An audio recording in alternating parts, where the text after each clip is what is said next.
All right, thank you. So great to be here. I'm not going to read off of this word for Jordan word, brought notes. just in case. I feel like a Backstreet Boy with this microphone. You gonna dance? No, no one Damn wants it. to see that.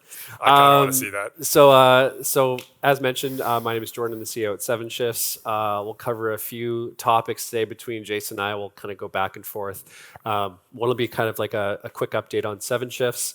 And we'll also talk a little bit about this thing that's been in the media a little bit because it kind of segues into some of Jason's work, which is founder mode versus manager mode. But yeah, we'll kind of do that. That sound good? Kind of what we discussed. Great. Right? Awesome. So quick update on Seven Shifts. So as mentioned, started it with for my dad who ran some Quiznos locations. It's now grown to be much bigger, and we now serve about 50,000 restaurants across North America, predominantly in the U.S. And we're used by about 1 in 10 active restaurant workers. So we've learned a ton, and more recently while we started with scheduling, that was kind of our shoe in the door. We've started to broaden, and we do a little bit more now along what we define as the employee journey. So everything from the moment someone's hired, trained, scheduled, paid, and effectively retained. That's sort of the scope that we try and cover. And more recently, we've been doing a lot of work in the pay pillar around payroll. So we've just rolled out fairly recently a payroll product for restaurants, as well as a tip management solution. So not only doing all those crazy calculations of tips that all these restaurants do differently, but actually moving money to the worker bank accounts. So a ton of really great learnings in that. But we're excited to keep growing from there. We have also been spending a bunch of time with during this growth. We've noticed that with new products and expanding our line, there's just more complexity involved. Complexity around making decisions, and we had the fortune of being able to bring Jason in, who's already been a coach and advisor for so many folks in our company, to help do some work with us on how we can be better and quicker and more efficient. And Jason, do you want to maybe talk a little bit about some of the work that you've been doing with our team? Sure. Yeah. I mean, big congrats to all the growth on the Seven Shifts front. It's awesome, and I love. I'm a big decision making nerd. I spend a lot of time thinking about like the act of decision making and why it slows down in companies. And when the people team at Seven Shifts gave me a shout and said, "Hey, we're starting to see that decisions are slowing down. They're very complicated. They're taking longer. They're very, very challenging. Would you come in and spend some time with?" It was the entire director team to help them with their decision making. It was a great opportunity. We did a workshop like every other week for I think it was 8 weeks, something like that, and we really broke down. What's happening inside of Seven Shifts? Why are they slowing down? How do we speed them up? How do we keep the quality really high? And it went great. I'm told that the director team has put together a whole plan on how to kind of scale out the methodology that we taught through the rest of the company, which I think is super exciting. But one of the biggest things that came up from folks is at the director level. So they've got VPs and the executive team above them, rest of the company below them. A lot of questions around like, how do we delegate, right? What decisions can I make when I do delegate a decision? How involved do I need to be? What decisions can I take from the leaders above me? And that really kind of feeds into a lot of the stuff that Jordan mentioned around, founder mode and thinking about how, at the top level of the company, how deep should we be getting inside of it, which is something that I know you spend a bunch of time thinking about. Yeah. How many people have heard about founder mode and manager mode recently in the media? Like a good chunk of the room. So just to kind of recap, just because, again, it's topical, the essence was like Brian Chesky, the CEO of Airbnb, did this talk at Y Combinator, one of their events, and he was talking about how conventional wisdom is to sort of like hire better hire executives and put them in sort of these amorphous black boxes and an org chart and kind of let them do their thing and kind of leave them be. And he was just talking about how this is sort of a recipe for disaster, that really founders, as like himself, found far more success with being in the details, but oftentimes that's regarded as micromanaging, and he thinks it's really important for product leaders especially, that have a lot of context over a lot of things, that you need to be in the details. And sort of to use his words, if you're not, if you're not in the details, or how do you know your managers are in the details if you're not in the details to be in the details? I don't know, something like that, right? I'm trying my best to remember here, and so there's a lot of different takes on that, and it's caused a lot of stir, because a lot of business stuff that everyone reads, and it's a lot about empowering leaders to equip them to make decisions and do all of that. And so I thought this was really interesting, because not only was it topical, but Jason, I don't know if everyone knows, but Jason actually was at Airbnb, and had experienced some of the management from someone like Brian. Yep. And I thought it'd be interesting to hear your take, Jason, from when you were at Airbnb, and what that was like under his leadership. Yeah, so I think this whole idea of founder mode is like not new. I think as long as there have been managers, there have been micromanagers. It's always like a debate that goes on. If you work on a team, you have the choice between doing the thing yourself, which is usually faster and, in your opinion, better, or delegating it to somebody else, which might take a little bit longer. It's not really new. So I was at Airbnb about 10 years ago, when it was still kind of up and coming. And one of the things that we were working on while I was there was this thing called magical trips.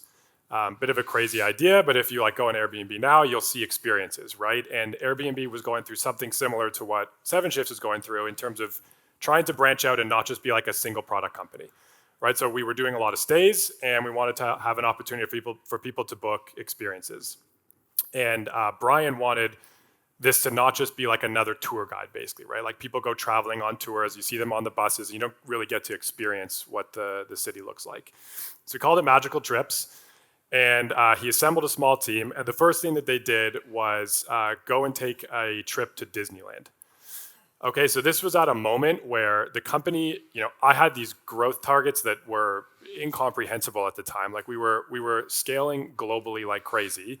And the CEO is taking time out to go with a bunch of adults and no kids to have like a vacation at Disneyland. Like, it felt insane.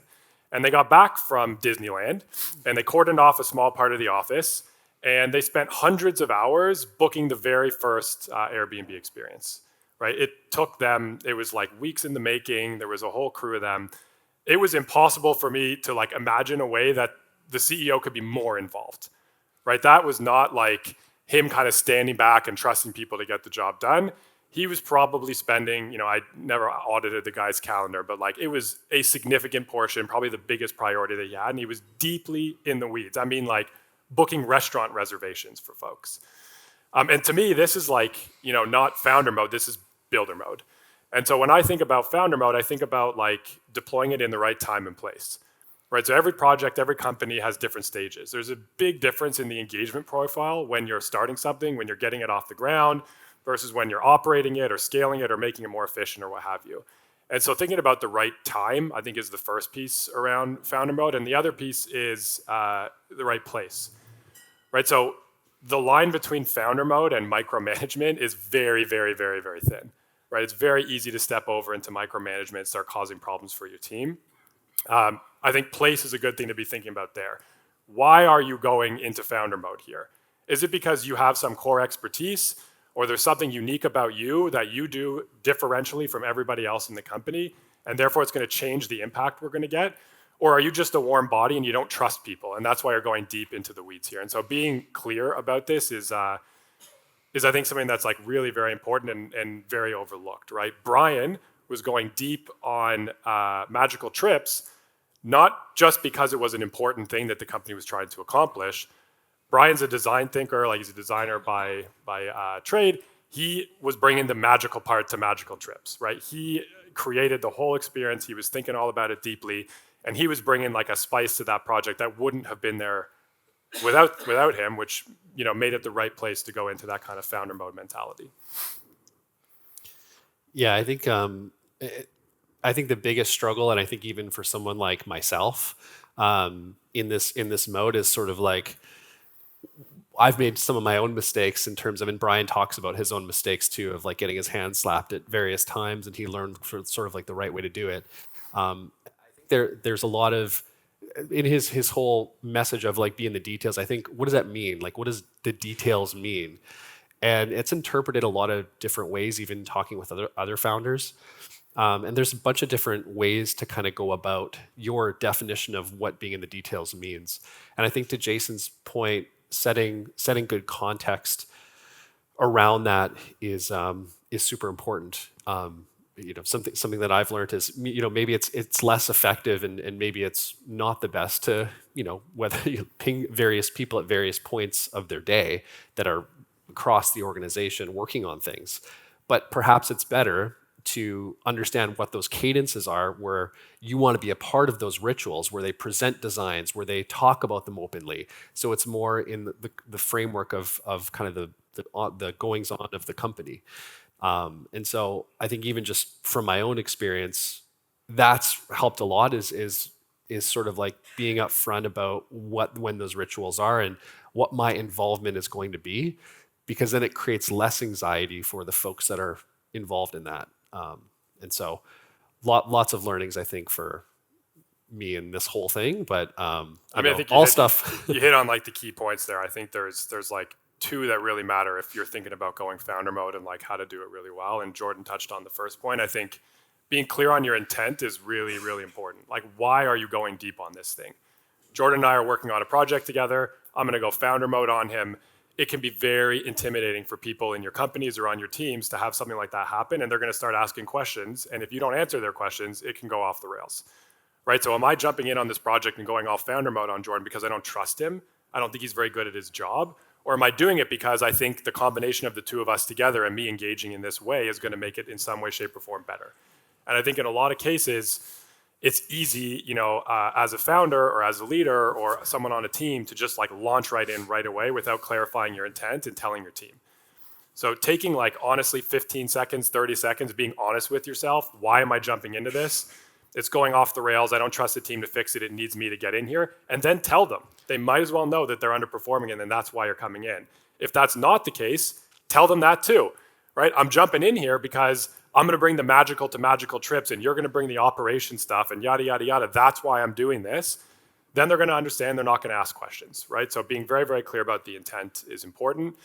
And then the other piece is culture. What kind of culture are you trying to build inside of your company and making sure that you're doing that in a very intentional way? You might be the kind of founder who feels that you need to get in deeply in the weeds of everything going on inside of your company.